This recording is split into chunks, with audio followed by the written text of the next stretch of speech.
This quick tip video explains how to troubleshoot transmitters that are used with Proteus wireless controllers.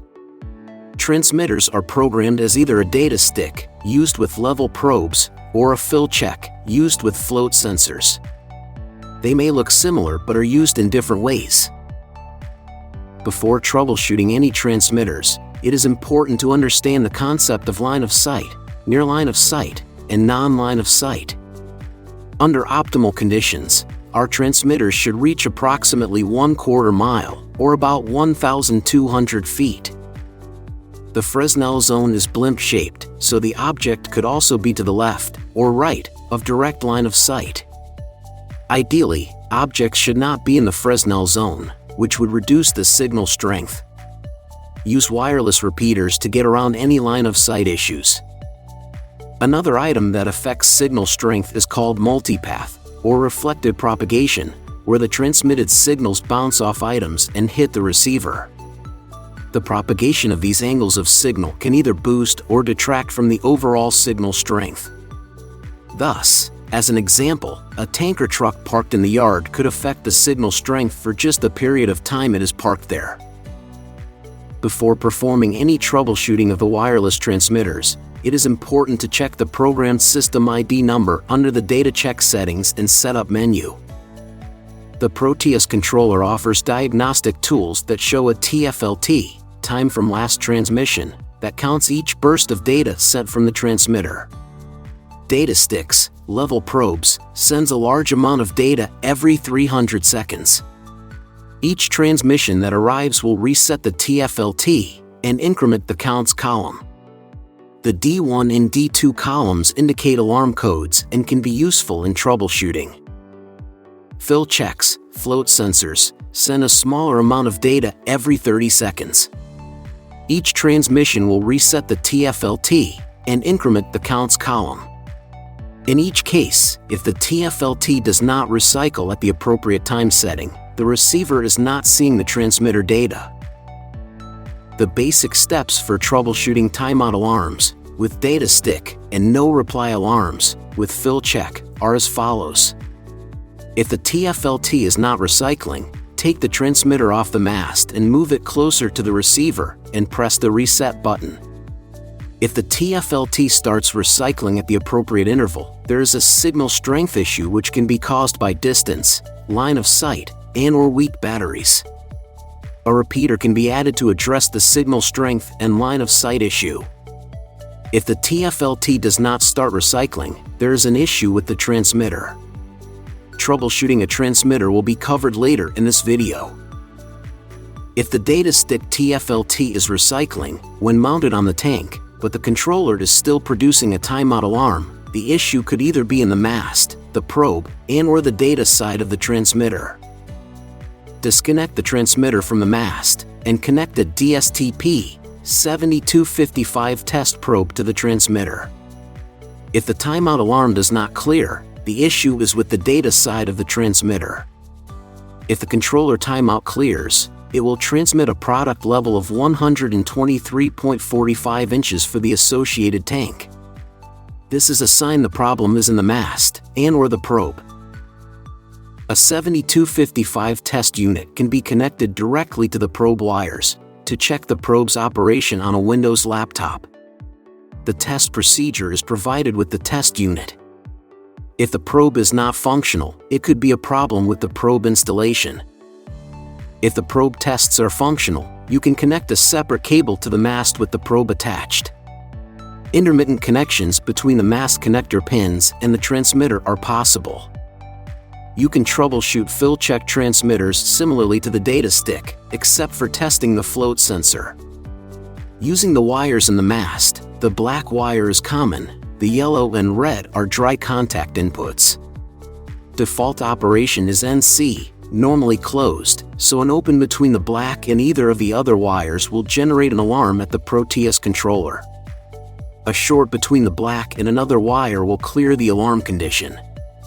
Once again, intermittent connections between the mast connector pins and the transmitter are possible. You can check the continuity of the float sensor to ensure that the reed switch is open and close, as required. Transmitters are configured with a system and a tank ID. The system ID ties the transmitter to its Proteus W controller. The transmitter ID ties the transmitter's data to a particular tank or sensor. If one transmitter fails to report in, verify that the system ID of that transmitter is correct. If all the transmitters fail to report in, verify the Proteus has the correct system ID programmed in. A DSTPK kit is used along with a computer to check the programming of a transmitter. It will require a serial terminal program such as Hyperterminal or PuTTY software to view the stored parameters. Should the transmitter need to be reprogrammed, it is accomplished with the Petro software included in the kit. Once the data stick transmitter is properly connected, press the reset button on the transmitter. The transmitter programming is displayed on the Hyperterminal or PuTTY screen. The system ID is set for the same number, programmed in the data check setting, on the Proteus controller. The transmitter ID is set to match the probe to which it is assigned. An example, TXID1, is tank 1. The D, or delay time, for a data stick is normally set for 300 seconds. Mode is set for data stick. SW3 is set for inverse mode. All other parameters are set to the factory default and rarely changed. Data stick TX, or transmit IDs, range from 1 to 48 and must be programmed according to the installation slot of the interface board. Contact Omtech Technical Support to confirm proper TX ID programming.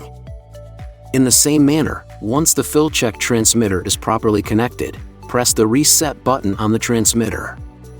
The transmitter programming is displayed on the Hyperterminal or PuTTY screen. The system ID is set for the same number programmed in the data check setting on the Proteus controller. The transmitter ID is set to match the sensor to which it is assigned, with an offset of 48. An example, TXID49 is sensor 1. The delay time for a fill check is normally set for 30 seconds. Mode is set for fill check, and SW3 is set for normal mode. Switch 1, 2, and 3 can be set to enable normally open mode based on the operation of the float switch. All other parameters are set to factory default and rarely changed. Fill check TX, or transmit IDs, range from 49 to 112 and must be programmed according to the installation slot of the interface board. Contact Omtech Technical Support to confirm proper TX ID programming. Additional signal testing is performed by connecting a laptop serial connection to the test ports of either an XB416DC or XB800DC, and utilizing either Hyperterminal or PuTTY communication software. There are 2 test commands that are issued to show which transmitters are being seen by the wireless receiver. A test9 command, entered in uppercase, will show all wireless data stick and fill check transmitters that are within range of the receiver, regardless of the system ID, as neighboring sites may both use an Omtech wireless controller. SYSNO is the hexadecimal value of the system number. An example, OD, or 0D, is a system ID value of 13, and FF is system ID 255. TX is the hexadecimal value of the transmitter ID, programmed into the transmitter, followed by the controller tank, or sensor number, in brackets. If the specific transmitter you are troubleshooting does not appear, check the transmitter programming, as previously noted. A test10 command, entered in uppercase, will show all wireless data stick and fill check transmitters that are specific to the system ID, and based on the type of interface board and the slot that board is installed in.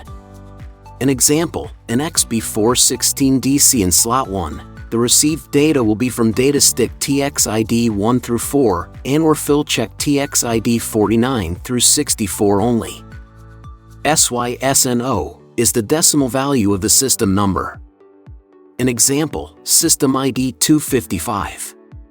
TX is the decimal value of the transmitter ID programmed into the transmitter, followed by the controller tank, or sensor number, in brackets. TFLT, time from last transmission, shows a decimal time value between transmissions from each transmitter. Data stick transmissions should be approximately 300 seconds, and fill check transmissions approximately every 30 seconds. If the specific transmitter you are troubleshooting does not appear, check the transmitter programming as previously noted. Other data values may be required based on data being reported on the controller. If there are one or more repeaters in the system, you should see back-to-back data entries on some of the transmitters. If no transmitters appear, it could be a problem with the system ID, programmed into the wireless interface board. A PAR command, entered in uppercase, will show the parameters of the wireless interface board. At the bottom of the screen, look for parameter 107. This is the system ID number that is programmed into that interface board. It needs to be correct to receive the proper transmitter data. Contact Omtech Technical Support to reprogram the interface board to the proper system ID. Please note, Test 9, Test 10, and PAR commands may be run on each wireless interface board in the system. This completes the troubleshooting of wireless transmitters used with Proteus wireless controllers.